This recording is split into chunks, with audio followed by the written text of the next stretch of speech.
वर्धापन दिनाची तयारी तर लोकांनी आपल्या कार्यकर्त्यांनी केलेली आहे.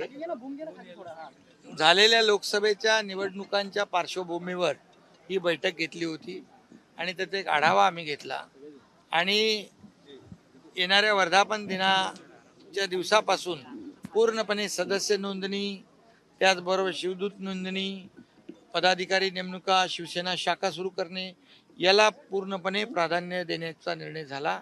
आणि त्याचबरोबर येणारे सण उत्सव जे आहेत, जे हिंदू सण उत्सव म्हणजे दहीहंडी, गोविंदा, गणपती, नवरात्रोत्सव, दसरा पूर्ण जल्लोषात जोरदारपणे साजरा करण्याचं नियोजन आमच्या सर्व कार्यकर्त्यांनी केलेलं आहे.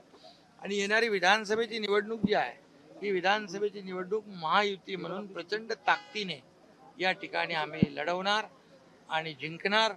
आणि त्यासाठी कार्यकर्ते पूर्णपणे तयारीमध्ये आहेत, जोशामध्ये आहेत, उत्साहामध्ये आहेत. सर, वर्धापन दिनाच्या निमित्तानं काही विशेष मोहीम राज्यातील जनतेसाठी तुम्ही घेऊन येणार आहात का? राज्यातल्या जनतेसाठीच आम्ही काम करतोय गेले 2 वर्ष.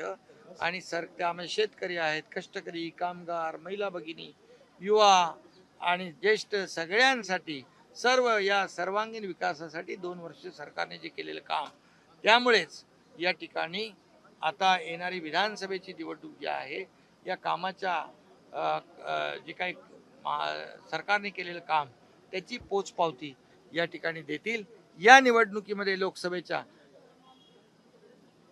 फेक नरेटिव्ह जे महाविकास आघाडीने पसरवलं की संविधान बदलणार, 400 पार झाल्यावर आरक्षण बदलणार, आरक्षण कमी करणार, हे गावागावामध्ये जाऊन हे खोटं फसवणूक करून ही मतं घेतलेली आहेत. ही तात्पुरती आहेत. आणि आता लोकांना एवढं कडू करून मोदी हटाओ, मोदी हटाओ, मोदी हटाओ, मोदी तो हटे नहीं, हटाने वाले हट गए. मोदी जी तो प्रधानमंत्री की कुर्सी पे बैठ गए. अभी उनको चिंता है कि क्या हमने क्या कर दिया, और अभी उनको गलती का एहसास हो रहा है. विधानसभा के चुनाव में, विधानसभेच्या निवडणुकीमध्ये तुम्हाला हे चित्र पलटलेलं दिसेल. सर, उत्तर पश्चिम लोकसभा मतदारसंघाहून आणि रवींद्र वायकरांच्या विचारावर बसले आहेत. ते खोटं जे काही दिशाभूल करण्याचं जे काही प्रयत्न चालू आहेत, त्या ठिकाणी पोलीस त्याचं स्पष्टीकरण देतील. आणि जी वस्तुस्थिती वेगळी आहे, हे गिरे तो भी टांग ऊपर अशातला हा भाग आहे. अरे, तुमच्या एवढ्या जागा जिंकल्या तुम्ही, तेव्हा ईव्हीएम वर संशय घेतला नाही. फक्त रवींद्र वायकर यांच्या ईव्हीएमवर संशय घेता. म्हणजे याचा अर्थ तुम्ही त्या ठिकाणी खोटं लोकांमध्ये पसरवण्याचं काम करताय. हे खोटं बोला पण रेटून बोला, हे जास्त काळ चालणार नाही.